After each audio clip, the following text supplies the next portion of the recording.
جاءتهم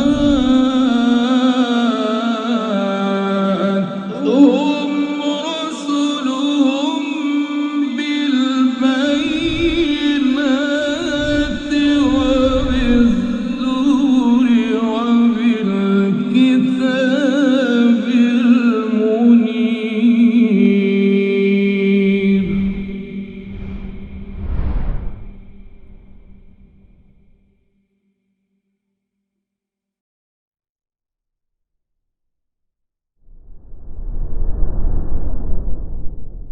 Kita insyaallah lanjutkan kajian kita Mukhtasar Jami' Al-Ulum wal Hikam. Pembahasan kita masih di hadis Al-Arba'in An-Nawawiyah yang ada di dalam kitab Jami' Al-Ulum wal Hikam yang disyarah oleh Ibnu Rajab Al-Hanbali rahimahullah. Kita masih berada di permasalahan hadis, yaitu ma nahaitukum anhu fajtanibuh. Apa yang aku larang kalian darinya maka jauhilah, dan apa yang aku perintahkan kepada kalian wa ma amartukum bihi fa'tu minhu mastata'tum. Namun terakhir kita bahas yaitu sebelumnya hak-hak dua kalimat syahadat, dan kemudian kita bahas masalah larangan bertanya tentang sesuatu yang tidak dibutuhkan. Insyaallah pada kali ini kita akan membahas masalah Al-Quran, mencakup semua apa yang dibutuhkan oleh kaum muslimin. Sabda Nabi sallallahu alaihi wasallam, "Dharuni ma taraktukum fa innama uhlika man kana qablakum bisu'alihim wa ikhtilafihim ala anbiya'ihim." Biarkanlah aku selama aku meninggalkan kalian. Ini salah terjemahnya. Dharuni ma taraktukum.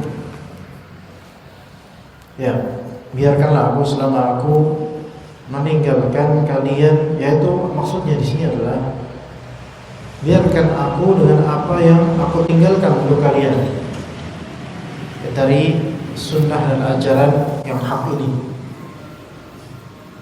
Kalau misalnya aku tinggalkan untuk kalian, maksudnya tidak aku bahas hal tersebut, maka diamlah, jangan dikorek-korek.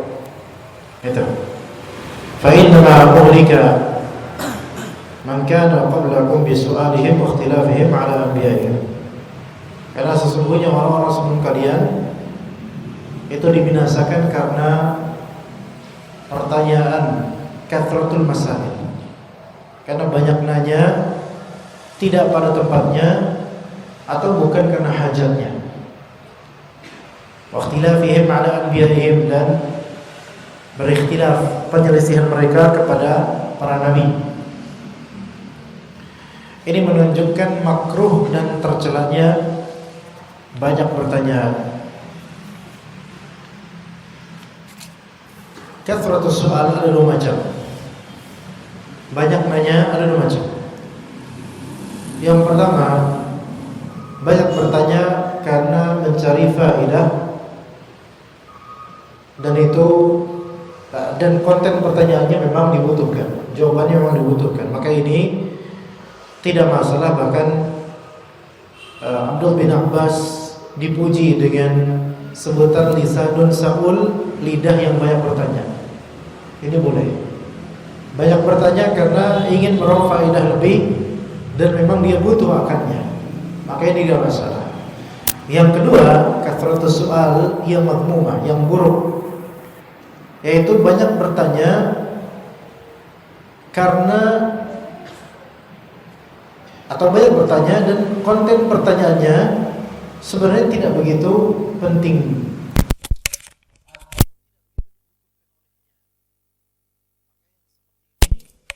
Bisa menjadi makruh dan tercela. Baik. Jadi banyak tanya yang dimaksud di hadis ini yaitu banyak tanya yang makruh dan tercela. Akan tetapi Sebagian orang mengira bahwasanya hal ini yaitu dimakruhkan yang banyak nanya. Hal ini khusus pada zaman Nabi SAW, karena adanya kekhawatiran ketika itu, yaitu diharapkan apa-apa yang tidak haram atau diwajibkan apa yang baik berat untuk dilaksanakan, dan kekhawatiran ini sudah hilang setelah Nabi wafat. Tapi bukan hanya ini satu-satunya sebab makruhnya banyak bertanya, karena ada sebab lainnya, yaitu yang disyaratkan oleh Ibnu Abbas radhiyallahu anhu dalam perkataan beliau, walakin intadhiru fa idza nazala al-Qur'an fa innakum la tas'aluna 'an syai'in illa wajadtum tibyana. Akan tetapi intadhiru, tunggulah oleh kalian. Jangan tanya-tanya dulu. Tunggulah, sabar dulu. Nanti kalau misalnya Al-Quran telah turun, ayat telah turun untuk masalah tersebut, tidaklah kalian bertanya tentang sesuatu kecuali pasti kalian dapatkan penjelasannya dari Al-Quran. Di athar Abdullah bin Abbas ini ada beberapa hikmah. Pertama, di antara yang pertama, wajibnya penuntut ilmu bersabar dalam mencari ilmu. Wajibnya penuntut ilmu bersabar dalam mencari ilmu, sehingga tidak tergesa-gesa ingin meraup semua faedah dalam waktu seketika. Jadi ta'anni, ada isti'jal, tidak tergesa-gesa, itu merupakan salah satu yang menyebabkan penuntut ilmu bisa istiqamah dalam menuntut ilmu. Dan sebaliknya, ketergesaan, keterburuan, dan ingin meraup segalanya dalam satu paket, dalam satu momentum, itu bisa menyebabkan futur, berhenti dari menuntut ilmu. Apalagi kalau tidak dilatar belakangi sebelumnya dengan mujahadah atau kebiasaan untuk jadi rajin misalnya. Sebelumnya tidak ada seperti itu. Seperti orang yang tidak pernah olahraga, sekali dia diperintahkan untuk sprint 5 km atau sekian belas menit, maka dia akan merasakan tubuhnya itu kaget dengan hal yang tidak biasa dia lakukan. Ya, maka tunggulah, intadhiru, tunggulah oleh kalian akan ilmunya. Tidak semua hal harus langsung antum tahu sekarang. Kadang kita memang butuh tahu, tapi terkadang menunggu jawaban, mencari jawaban dan tidak tergesa-gesa, itu kadang lebih penting daripada jawaban untuk masalah antum. Yaitu bersabar, itu kadang lebih penting daripada solusi dari permasalahan. Atau bahkan kadang-kadang sabar itulah solusi dari permasalahan. Itu faedah pertama. Yang kedua, kalimat faedah kedua yaitu Al-Quran itu menjelaskan segala sesuatu secara global, dan juga darinya Al-Quran kita bisa mempelajari manhaj dalam atau tariqah dan tata cara dalam mengilmui atau mengetahui suatu hal atau segala hal. Yaitu kalimat Allah Azza wa Jalla, fas'alu ahla dzikri in kuntum la ta'lamun. Maka bertanyalah oleh kalian, tanyakanlah oleh kalian ahlu dzikr, yaitu ahli ilmu, jika kalian tidak mengetahui.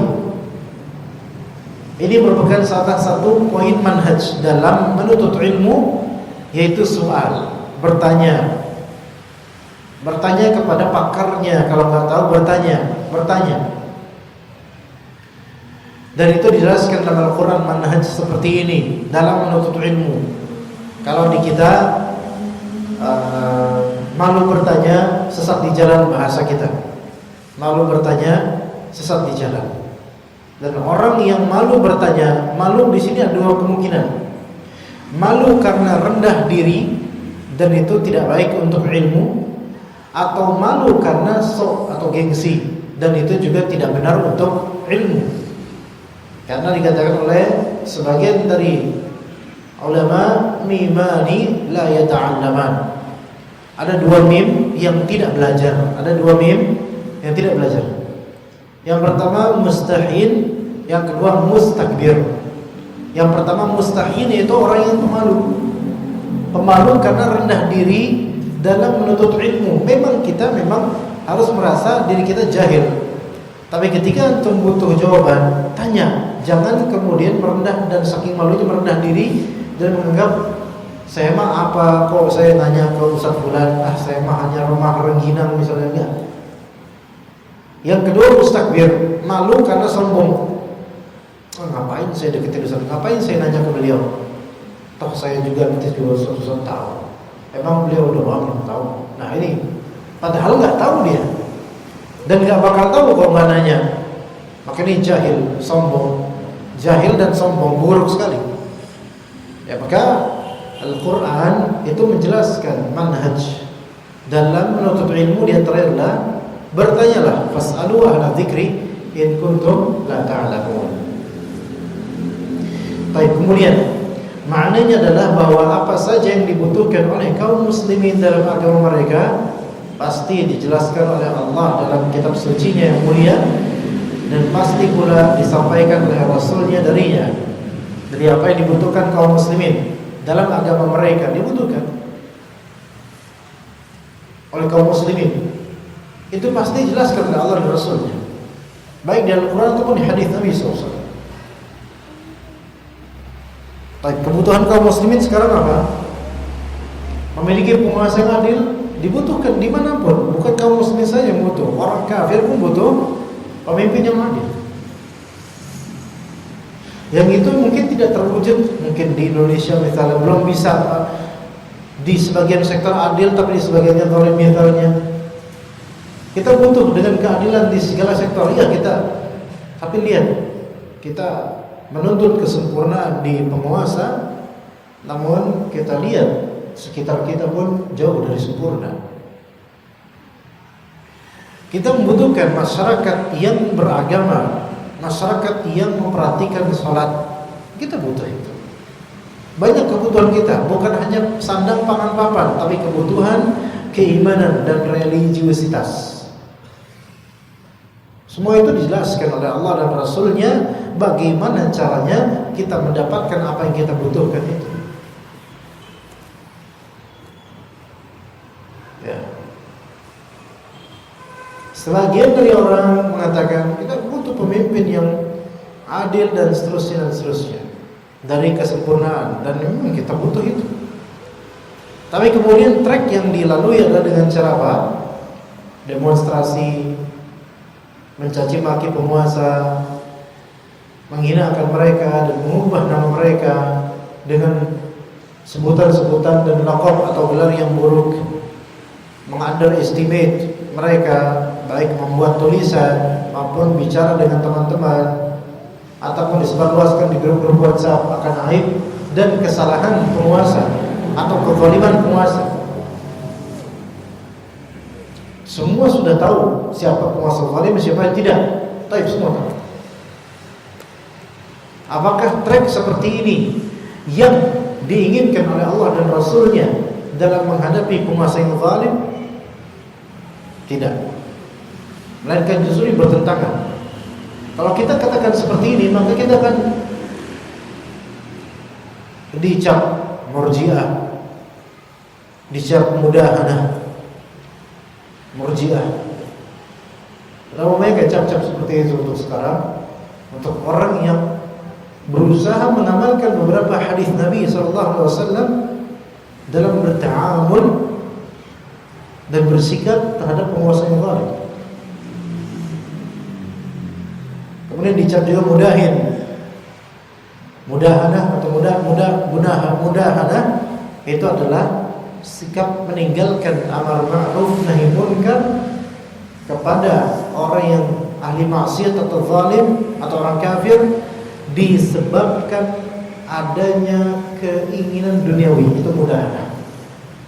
Mudahanah itu adalah sikap meninggalkan amar ma'ruf nahi munkar terhadap orang fasik atau zalim atau kafir karena adanya keinginan duniawi. Itu namanya mudahanah.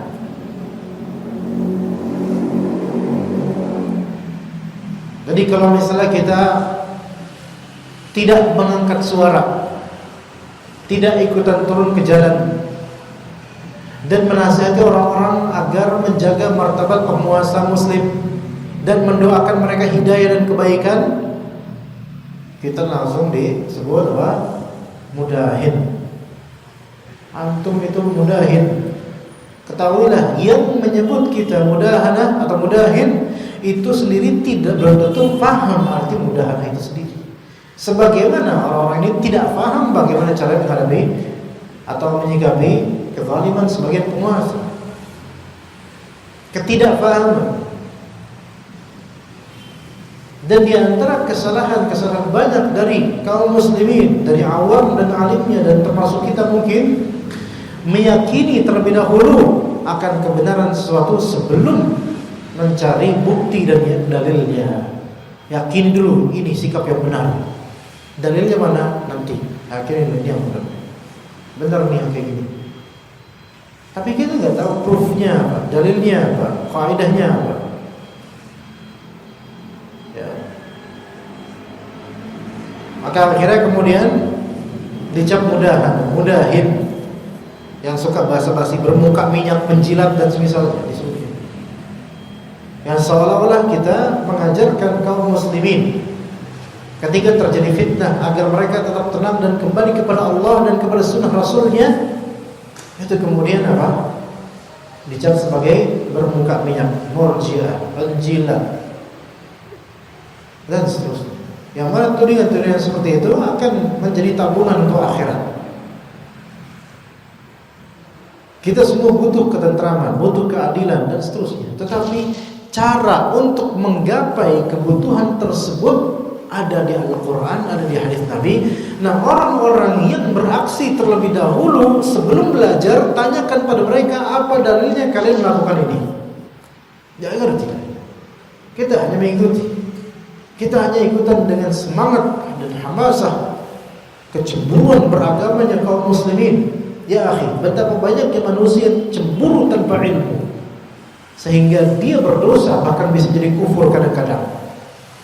Betapa banyaknya perempuan yang cemburu tanpa tabayun. Betapa banyaknya manusia, laki-laki, orang fakir yang cemburu tanpa memiliki ilmu menghadapi kecemburuan, atau tanpa tabayun dan tanpa memiliki ilmu. Cemburu saja itu belum cukup. Bahkan cemburu tanpa ilmu itu menunjukkan kurangnya akal dan kurangnya belajar. Kalau dikatakan kita harus cemburu dengan agama Islam, betul. Betul. Tapi semua ada fiqihnya. Kalau kita punya bapak yang mungkin fasik, jarang sholat di masjid, atau mungkin jarang sholat, kita cemburu enggak? Cemburu. Tapi menghadapi bapak kandung seperti ini, ada fiqihnya, ada ilmunya, ada sikapnya, ada bedanya dibandingkan menghadapi orang-orang lainnya. Tidak bisa disamaratakan. Maka cemburu beragama ini tidak bisa langsung kemudian kita bawa kecemburuan itu dengan dalih kecemburuan, kemudian kita melakukan apa-apa yang menurut kita itu benar, padahal menurut syariat itu tidak benar. Kalau kita katakan bahwasanya segala kebutuhan yang kaum muslimin itu pasti dijelaskan oleh Allah dalam Al-Quran dan disampaikan Rasulullah SAW, maka tanyakan kepada orang-orang yang menulis kabar-kabar tentang keburukan dan kezaliman penguasa dan menyebarkannya ke grup-grup WhatsApp atau artikel di media sosial dan seterusnya. Tanyakan, jujurlah, apakah Anda telah membaca kitab-kitab yang berkaitan dengan sikap Ahlus Sunnah wal Jamaah berkaitan dengan penguasa yang zalim? Sudah atau belum? Atau lebih dahulu bersikap dan belajarnya entah kapan? Coba tanya, dan kita akan dapatkan rata-rata menyikapi dulu tanpa belajar terlebih dahulu. Sejujurnya begitu rata-rata. Sejujurnya begitu. Rata-rata begitu. Cari aja siapa orang. Pasti begitu. Cemburu dulu, marah dulu, naik pitam dulu, turun dulu ke jalan. Urusan benar apa enggak, yang penting benar nih kayaknya. Bela Islam, segala bentuk bela Islam itu benar. Ini apa bedanya dengan sebagian dari orang-orang yang mengadakan misalnya maulidan, tawassulan ke Nabi Muhammad SAW kalau beliau telah wafat, dan bersikap berlebihan dalam berqasidah, bersyair dan bernyanyi lagu-lagu tentang Nabi Muhammad SAW. Ketika kita katakan, ya akhi, ini tidak ada contohnya dari Nabi, ya akhi, tawassul seperti ini syirik, ya akhi, dan seterusnya kita katakan seperti itu, maka mereka mengatakan, kita tanya, apa dalil dari semua ini? Gak ada dalilnya, akhi, seperti ini mencintai Nabi, tidak seperti ini. Maka kata mereka apa? Mencintai Nabi tidak perlu dalil.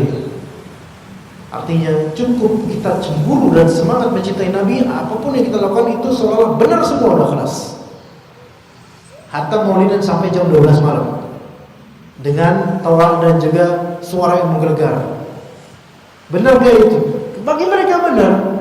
Sama seperti orang-orang yang punya sikap terlebih dahulu, kecemburuan berakal terlebih dahulu, enggak nyari ilmu dulu, bagaimana memanage kecemburuan ini sehingga menjadi tasarruf dan tingkah laku yang benar sesuai dengan apa yang Allah Ta'ala inginkan dalam Al-Quran dan apa yang Rasulullah SAW perintahkan atau larang dalam Sunnah.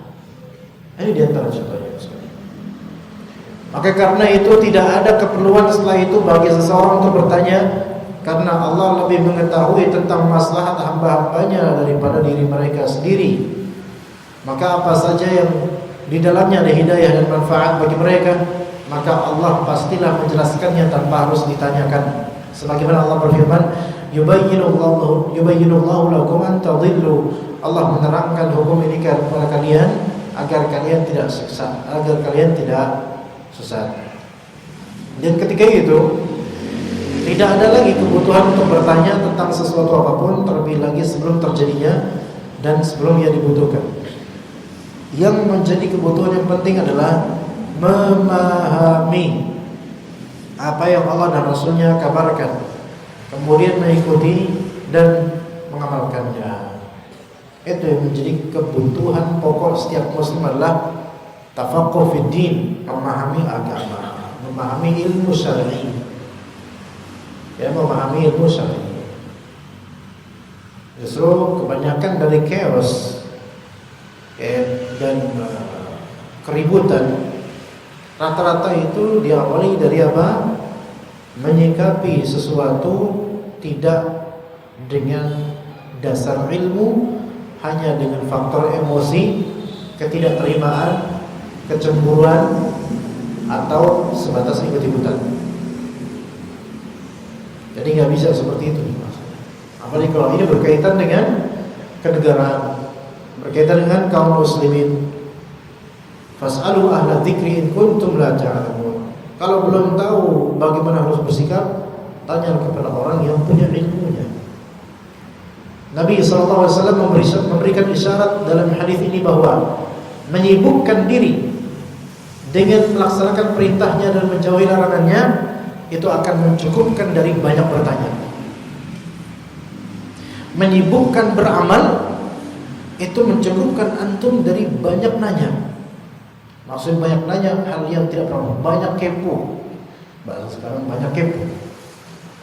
Sungguh masyarakat ini terjadi pada mereka, pada kita nih, kekepoan yang sangat tinggi itu.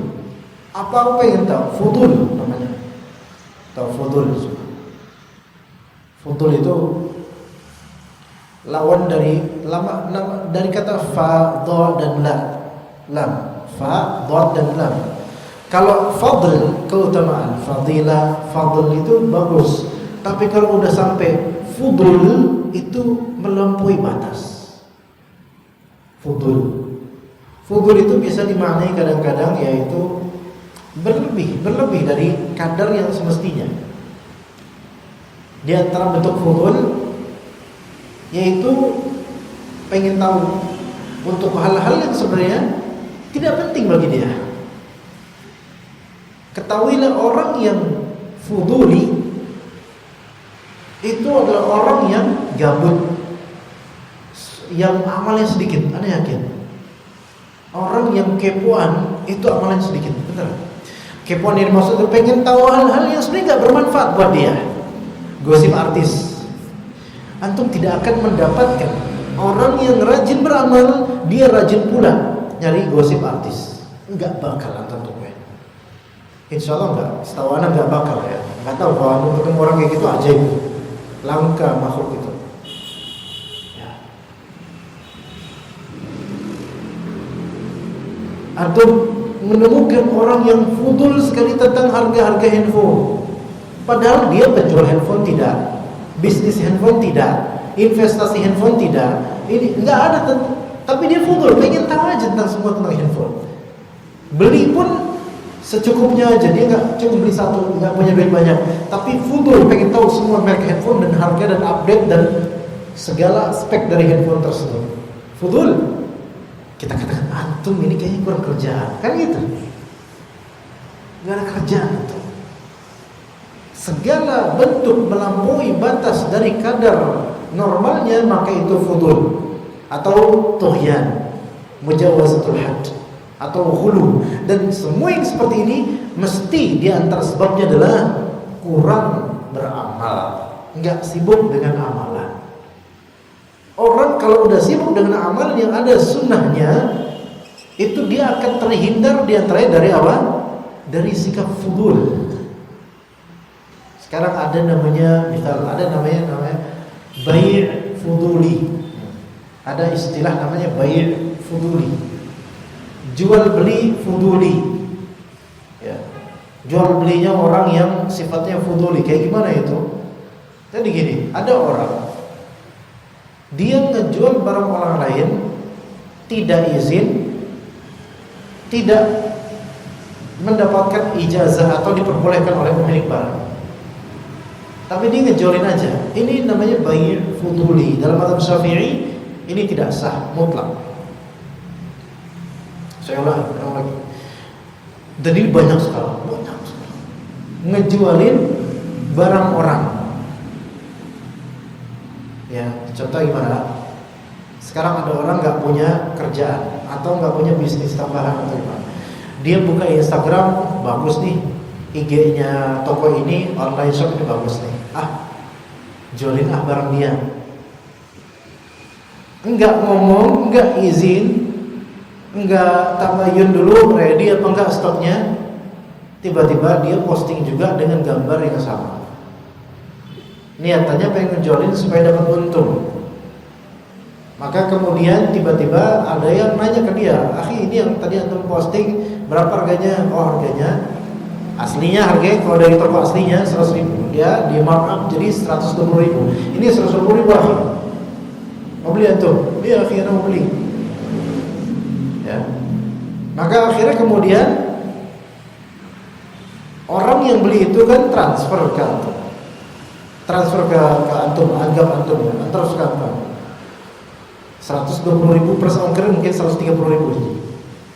Akhirnya kemudian antum apa? Kontak ke toko aslinya. "Assalamualaikum, Assalamualaikum. Ini yang foto yang gambar ini kode ini ana mau beli." Atau ada yang beli di ana. Bingung gitu orang toko. Lah, antum siapa ya? Ana Jupri. Jupri mana ya? Enggak, ana Jupri orang biasa. Ana ngejual barang antum. Loh, kok gitu akhi? Ana kan enggak punya marketer kayak antum dan ana belum bolehin enggak. Ya namanya juga ana pengen nolongin antum gitu. Walaupun ana dapat fee-nya juga gitu kata antum, kata Jupri. Ini namanya bai' fuduli. Kenapa disebut fuduli, ikhwan? Orang ini kayak enggak punya kerjaan. Ngejual barang orang walaupun dia dapat fee-nya. Ngejual barang orang tanpa izin orang tersebut, tanpa dibolehin. Gitu aja tiba-tiba dia melakukan hal yang sebenarnya kadang bikin orang kesel. Lebih-lebih kemudian udah dibayar, dia nanya, "Ya akhi, ini gimana? Ada nggak stok ini?" "Wah, qadarullah habis akhi." Tuh lihat. Makanya dalam mazhab Syafi'i, bai' fuduli ini tidak sah dalam mazhab Syafi'i secara total. Walaupun pas udah dibeli sama konsumen gaib itu yang tadi ya, dibeli 130.000, walaupun kemudian tokonya pas tahu, "Ya Assalamualaikum, Anda jualin barang antum nih, udah laris nih satu nih." "Oh gitu, ya udah boleh." Walaupun kayak gitu dalam mazhab Syafi'i tetap tidak boleh, tidak sah dalam mata Syafi'i. Walaupun diizinkan setelah itu, karena udah terlanjur ngejolin duluan. Ini fuduli namanya. Orang kayak gini fuduli. Bukan urusan dia, bukan dagangan dia. Tanpa izin dan tanpa wakalah, tanpa izin dan tanpa peresmian perwakilan, tiba-tiba dia. Dan rata-rata yang seperti ini, dan banyak yang seperti banyak. Rata-rata yang seperti ini tidak punya dagangan sendiri. Dagangan orang comot-comot, dijualin sama dia. Di dalam mazhab Syafi'i ini nggak sah. Walaupun dalam mazhab lain sah, seperti mazhab Imam Malik, itu tergantung pada, disyaratkan pada apakah setelah itu dibolehkan atau enggak sama penjual aslinya. Tapi ala kuliah, kendati pun misalnya boleh jual, tetap dilarang. Walaupun dibolehkan oleh pembeli, oleh penjual aslinya, misal kita ikut mazhab Imam Malik. Oke, boleh. Oke, tapi tetap ketika antum yaitu jubri membayar ke penjual aslinya, itu tetap terlarang. Dari sisi apa terlarangnya? Masuk ke dalam hadis, la tabi' ma laisa 'indak. Janganlah engkau menjual barang yang bukan, janganlah engkau menjual apa yang bukan milikmu atau apa yang bukan di sisimu. Ini dropshipper atau marketer ini banyak kesalahan, loh. Yaitu dengan apa? Misal ada dagang apa? Ada dagang parfum misal. Antum jualin parfum, hatta antum penjual resmi, hatta antum marketer resmi. Tapi ada skema yang salah, seperti ini skemanya. Anda misal jual parfum ini harganya berapa? 100.000. Baik. Antum silakan markup 120.000. Antum dapat fee 20.000. Tapi bisa, oke, jualin, antum jual online. Dijualin kemudian, nah akhirnya antum sebagai marketer ada dapat konsumen berapa nih, 120.000. Oke, transfer ya akhi, transfer mana? Kata antum, transfer ke rekening antum, bukan ke rekening ana sebagai pemilik aslinya. Transfer ke rekening antum. Baik.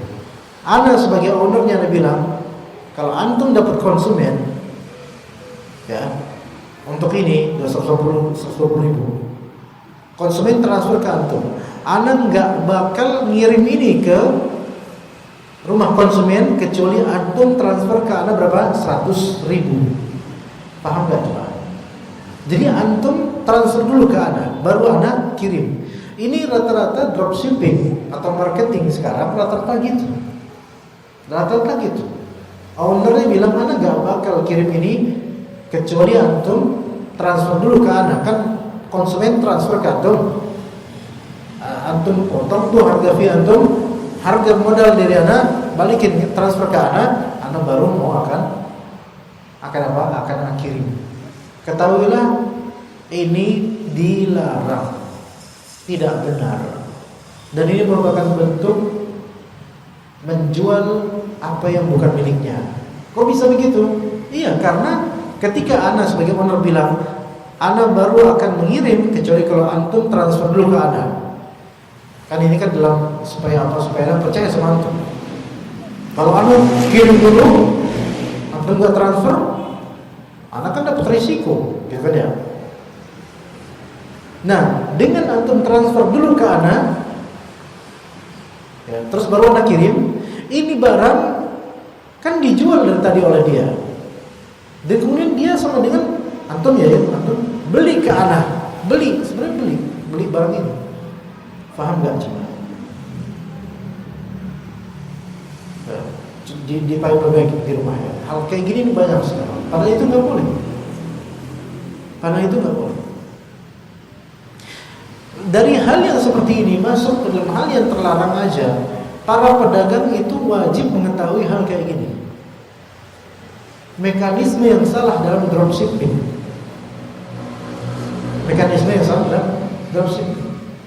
Yang benar gimana? Yang benar yaitu konsumen transfer langsung ke ana. Nanti anak kirim, kemudian fee antum berarti ada di anak, atau konsumen transfer ke antum. Dan anak ketika konsumen setelah transfer ke antum, anak kirim barang ke konsumen, dah selesai konsumen menikmati, baru antum transfer ke anak. Itu baru yang benar. Ya, ini bukan fikih muamalah kajiannya, tapi insyaallah ada bukti bahwasanya ilmu syar'i ini banyak masalah-masalah rinci yang belum diketahui oleh orang yang semestinya mengetahuinya. Seandainya kita itu menyibukkan diri dengan ilmu dan amal, maka itu akan mencukupkan kita dari kepo terhadap hal-hal yang tidak perlu kita kepoin. Hati-hati dengan fudul al-ma'lumat, yaitu berlebihan dari segi pengetahuan. Ingat, fudulul ma'lumat beda dengan muthaqaf, beda dengan muthaqaf. Orang yang pengetahuannya itu kekepoan, berdasarkan kekepoan belaka, beda dengan orang yang berwawasan luas. Beda. Tukang kepo itu beda dengan orang yang wawasan luas. Antum nanya kepada orang wawasan luas, ini tanaman apa ya? Oh, ini tanaman namanya jambu ini. Tanaman jambu ini dia dari jenis ini, dia ini berwawasan luas. Ya.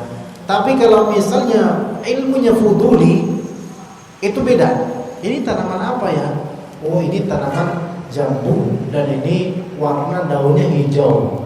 Hijau itu menunjukkan ada mirip dengan partai tertentu, yang mana partai itu tuh kalau nggak salah pemimpinnya sekarang ini, dan partai itu nanti akan berkoalisi dengan ini. Anak ngomongin pohon, bukan partai. Orang yang pengetahuannya itu berlebih dan fuduli, itu nggak tertata dan ujungnya kepada hal yang sebenarnya nggak ada manfaatnya. Ya. Sementara orang berwawasan luas itu bagus, muthaqaf itu ada bagusnya, berwawasan luas. Tapi ingat, muthaqaf, orang berwawasan luas itu kerap kali tidak banyak dibutuhkan oleh masyarakat. Yang dibutuhkan oleh masyarakat adalah orang yang alim. Beda alim, ya, dia ada alim, ada muthaqaf, ada fuduli. Beda kan derajatnya. Dan yang paling terakhir itu ada bahlul, yang paling terakhir bahlul. Ya.